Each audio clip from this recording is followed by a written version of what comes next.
So, could you go ahead and introduce yourself and tell us your years of service and the branch you served under?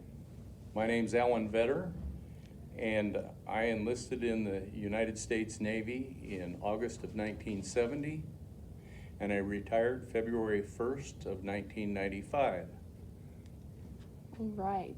And did you enlist in the military or were you drafted? I enlisted. I got my draft number. I don't remember what it was because it didn't matter. It was a really high number, and I wasn't going to get drafted. So circumstances happened that made me think that the Navy was a good choice, so I just went for it. Right. And you said that circumstances happened and you chose the Navy, so you chose the Navy? Or did they You bet. assign it to you? Absolutely, I chose the Navy. Oh. It had two things I liked. It had airplanes and it had ships. So I figured you couldn't go wrong. All right. Are you the only member in your family to ever serve in the military? Actually, I've got uncles that served in the Navy. And my dad was farming at the time that World War II broke out, so he was asked to stay on the farm and do that business. My younger brother joined the Navy about 10 years after I did, and he went into the submarine world. Ooh, down under, huh? You got it. Could you tell us about your boot camp experience? What was that like for you? Well, boot camp was an interesting time. It was tough at first. I always tried to be invisible because I found that if you were too sure of yourself, you usually got in trouble. Oh. So that worked out pretty well. And originally boot camp was scheduled for 11 weeks, but at the 6-week point, they asked if anybody would like to volunteer or audition to be members of the Blue Jackets choir. And so I took a plunge and went for that, and they accepted me, and I ended up in the choir for 7 more weeks, which made boot camp 13 weeks long. Oh. But that was not a problem then. I really enjoyed that. Well, that's good. So where were you deployed during your service in the Navy? Boy, all around. All around. My first duty station was in VR-21, a cargo squadron in Barbers Point, Hawaii. When I left Barbers Point, Hawaii, I came back, went to a school, and as soon as I got done with that school, I went to a helicopter squadron in Imperial Beach, California. And we deployed aboard the USS Constellation. Following that tour, my shore duty tour was in Meridian, Mississippi, and it was an advanced jet training squadron. And my job was, I was an ejection seat technician, liquid oxygen technician, air conditioning, pressurization. We worked on several different systems, but that was VT-7, Meridian, Mississippi. When I got done there, I received orders back to the San Diego area to a squadron that was an anti-submarine warfare squadron, VS-37. I was with them for just a little over 2 years because I applied for a commissioning program and got accepted. So I left there and I went to Pensacola for officer indoctrination school. Completed that tour. Then I went to the San Francisco Bay Area to Alameda, California, and was in another helicopter anti-submarine squadron. When that tour was complete, I went to Keflavik, Iceland, and that's the place that's on fire lately. Oh. But I served for 2 years in Keflavik, and then I went to Rota, Spain. I was in Rota, Spain for 4 years, and when I left there, I was assigned to the USS Independence. I picked them up in San Diego, and then we transited to Yokosuka, Japan, and I did 2 years there. And following that tour, I went to a test and evaluation squadron in Patuxent River, Maryland, and I finished out my tour and retired. All right. So out of all those places, did you ever have a favorite? Could you tell us a favorite? Wow. You know, I don't think I ever had a bad tour, but that's because I've always believed that wherever you go, whatever you're doing, if you make it fun, it'll be fun. Right. Truly, Road to Spain was my favorite. It's just a lot of friendly people. It was just a beautiful place to be, and I just enjoyed it immensely. The family loved it. My oldest daughter graduated from high school there. That's So, interesting. That's the way it was. Cool. So could you tell us what you did for the Navy? I know you mentioned it a little bit earlier in the past questions, Yes, but what was your job? I was an AME, which, like I said, it's air conditioning, pressurization, ejection seats, liquid oxygen systems, NIA systems for the wings, safety survival equipment, life rafts and life vests and things like that. And that business was pretty well, I kept me occupied. There wasn't as much demand in the helicopter squadron, but in that squadron, they used me as a maintenance supervisor. Whenever an airplane needed an inspection, I had an inspection crew that worked for me. We'd go out and conduct the inspection and put it back on the flight schedule. At the end of, and then as I progressed, I made chief, and then after I made chief, I started thinking about maybe I wanted to apply for that commission that I talked about earlier. So in 1982, I was commissioned as an ensign, which was kind of a setback from chief, but my job at that time was to be a maintenance officer, an aviation maintenance officer, limited duty officer is what they call it. And truly, it was just, I supervised the people who made all the action happen in the squadron. I was more of an administrator than anything, and that's pretty much the long and short of it. A maintenance officer isn't exactly exciting all the time, but it's a good job. You get to work with good people, and it's a lot of fun. Yeah, and the boys who fly the planes depend on you to make sure everything's That's okay. exactly right.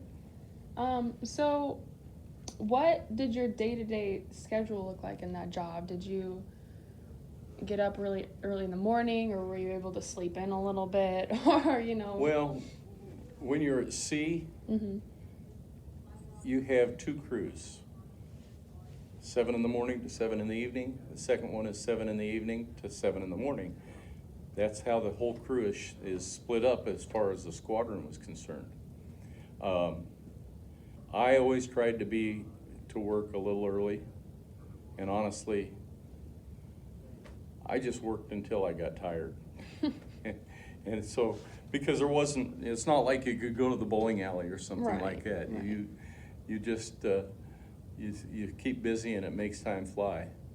So that's the way I did that. Now when we were ashore, it was a little different, but I still had to get to work early to read message traffic, find out what's going on in the world, and to make preparations for the work day. Look at the different airplanes that we had. Like most of them, we had 8 to 10 airplanes. And you'd look at all the discrepancies that are outstanding on them, and you assign priorities to them and let the maintenance chief know what you want fixed first and what he needs help with and things like that. So, usually those days were at a minimum 10-hour days. Well, there's nothing wrong with working hard, They needed you, there's nothing wrong with that. Working hard is the key to everything. Yeah. So you said earlier that you had your family with you at one point. You were married and had a family during your service. So could you tell us what that was like? Well, I don't recommend that married people be in the Navy in all cases. And the reason I say that is because it's difficult. My wife loved it, and she enjoyed every place we went, and she was good. She could do everything by herself. I didn't necessarily have to be there to make things happen. The kids, honestly, the kids didn't know any different, you know. They started out school, the girls started out in Alameda, California, and our son came along a little bit later, and his schooling started, he was in kindergarten in Iceland. So the bases always have a lot of activities for the local community. So I mean, there's always something to do to entertain yourself. You can go to a theater on base. They set up tours, like if you're in San Diego, you go down to special services and they sell you discount tickets to go to SeaWorld or to Disneyland or wherever the heck you want to go. And it's really a good deal. And the family just loved it. In fact, when I finally decided I'd had enough and it was time to come back to Nebraska, my wife didn't know if she really agreed with me or not. But in the end, she said, okay, it's your decision. And we came home. But she was the key to everything. Right, right. And in your experience, what were your living conditions like, you know? And where did you live during your service? Well, before I got married, Mm-hmm. I lived in the barracks for quite a while, but then as I got a little more senior and I could get housing allowance, I found out that if me and 2 or 3 other guys got together and rented a house, we could actually come out a little bit ahead. So that's what we did in those days. And we'd have a house that was furnished with everything we could get from the Salvation Army. And it was good. And after we got married, there were times when we lived in apartments. There were also times when we lived in base housing. And base housing was quite nice. And it's comfortable, put it that way. So we had a good time doing that. It just depends upon the area, whether you rent. Some people actually bought homes. I didn't have the nerve to do that, because if you buy a house and 3 years later you can't sell it and you're stuck with it and you're transferring somewhere else, it just doesn't work out real well. All right. So kind of going back to your service itself, did you ever see combat? No. No? Let's say I saw it from a distance. Okay. My first tour was the cargo squadron, and that was in Hawaii, but I did detachments to the Philippines, and that's about 350 miles away from Vietnam. So, and our airplanes were, that's our whole mission back then, was take supplies into Vietnam, drop them off, come back, pick up another load, and go again. So that was as close as I got there. During Operation Southern Watch, we were in the Persian Gulf on the carrier. I was on the Ranger then, and we never got shot at or attacked in any way, shape, or form. So that's as close as we got. It was considered a combat zone, Right. but until I hear the bullets whizzing past my ear, I don't think of it that way. Right. You know. Well, I'm glad you're safe. I'm glad you were too. safe. So you said that you served 24 and a half years. Can you tell us what wars you served in? I know you kind of touched on it a little bit. Well, essentially, I started during the Vietnam War, and that spooled down around 74. And then we went through a little bit of quiet times. So then it was really until we went after the Kuwait war, Kuwaiti War, I guess you'd call it, and then Operation Southern Watch, and then they were moving into Afghanistan just about the time that I retired. Right. Um, so you said you worked on aircrafts. Could you tell us what kind of aircrafts that you worked on? Cargo airplanes, C-118s, four reciprocating engines, four props. Then we also had three C-130 aircraft, and they were turbojet propeller driven airplanes as well. Leaving there and go to HS-6, that was an SH-3. It's configured for chasing submarines, but and it flies guard during flight operations. You've got to have an airplane out there in case an airplane launches and falls in the water. The helicopter goes and picks them up. After that, we went to VT-7, and that was the Advanced Jet Training Squadron. It was a TA-4. Long time ago, like early in Vietnam, they flew a lot of A-4 attack aircraft. The Advanced Jet Trainer was the same airplane, but they took it to rework and added a back seat for the instructor, and that's what a lot of the pilots trained in. After that squadron, we went to VS-37, which was S-3s, also designed to chase helicopters, or not to chase submarines. And it was a lot more advanced, really big computer systems, and they had sonobuoys and infrared cameras that they could inspect things and find warm spots in the water. It was a really interesting airplane and kept us really busy. After leaving the S-3 squadron, my next tours were what we call an eye level. I'm not quite sure how to explain it. There's two levels of maintenance in the Navy for aviation. Organizational means they're in the squadron and they work on the airplane. If they have a bad engine, they take the engine off the wing and they take it in to a place called AIMD, which is intermediate maintenance, and that's where I was in my last tour there. You just repaired components and then sent them back to the squadron. So it was still aviation maintenance, it was just from a different angle. Not much more I can say about that. So what would you say was the most fascinating experience for you that you had in your service? That requires a great deal of thought. There were just being on an aircraft carrier was it just blew my mind. It was just unbelievable, the things that go on the flight deck of an aircraft carrier and below. When you get 100 airplanes and 5,000 people on one ship, and you consider all the people that are involved in that process.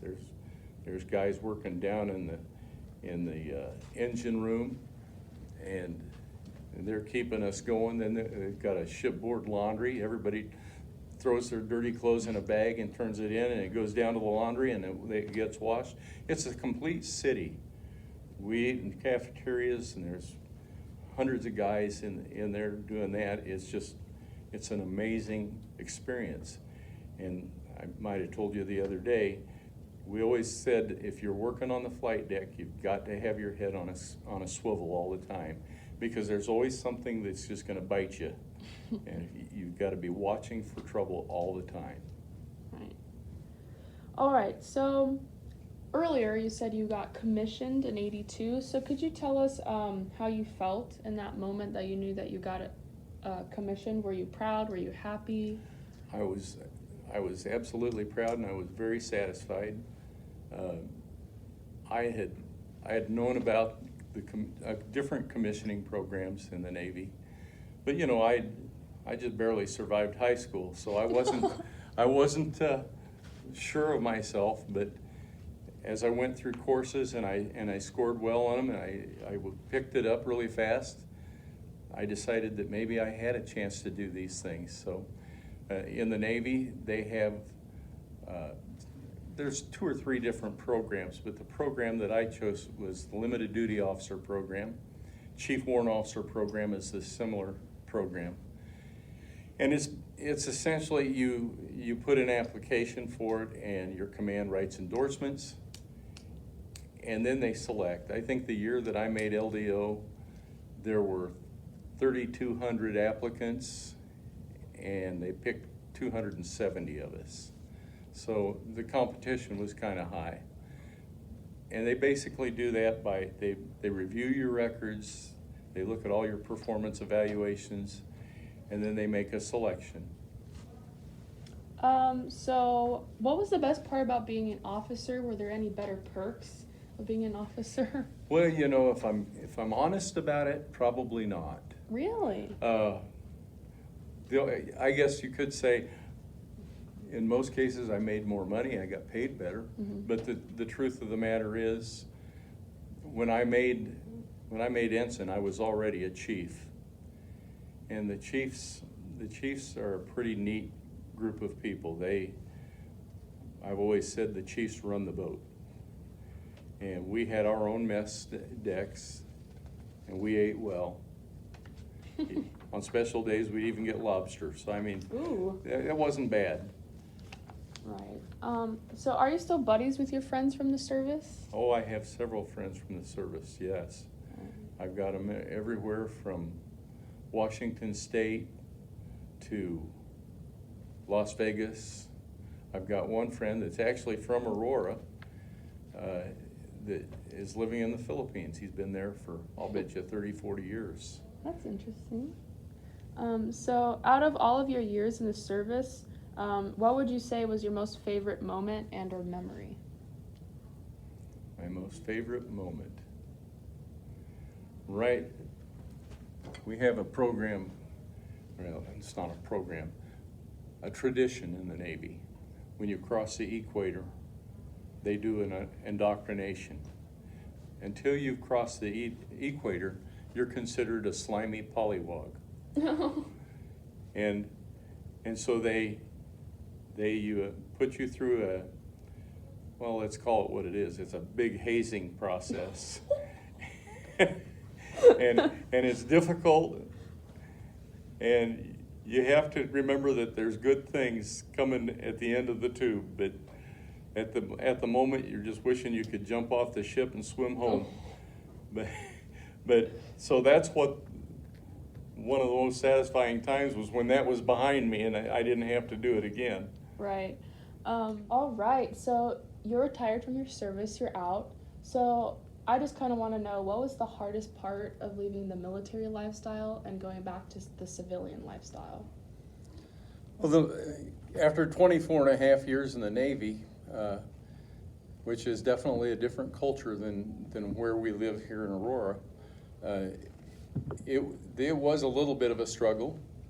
A lot of people couldn't relate to me because they didn't really know anything about my background or my work experiences unless they also were veterans in that same area. So that made it kind of difficult, but it didn't take long I saw a lot of old friends as we went along and rekindled good friendships, and it just fit like a good old pair of shoes. All right. So I'm just a little curious to know, if you could meet your younger self, the younger Al, what advice would you give him? It could be about your military service or just life advice, or... Well, I think I'd tell him, study a little harder in high school and make good decisions. And the truth is, I was not a very good student, and that's the reason I opted to go into the Navy after high school, because I didn't know what else I was going to do with my life. I certainly didn't have a career in mind, but I knew that if I went into the Navy, I could get some education benefits, and maybe by the time I was done doing 4 years in the Navy, I'd have a clue. So I would tell the kids to, make good decisions in life, to study hard when you're studying, and let your conscience take you where you belong. All right.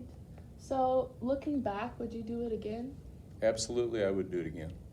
No doubt about it. All right. So that's all the questions I have for you today. Thank you so much for doing this. We really appreciate it. Thank you, Abby. Yeah, it was really fun to get to know you and your story. It has been fun. Yeah. Next time I see you on the street, I'll know you. All right.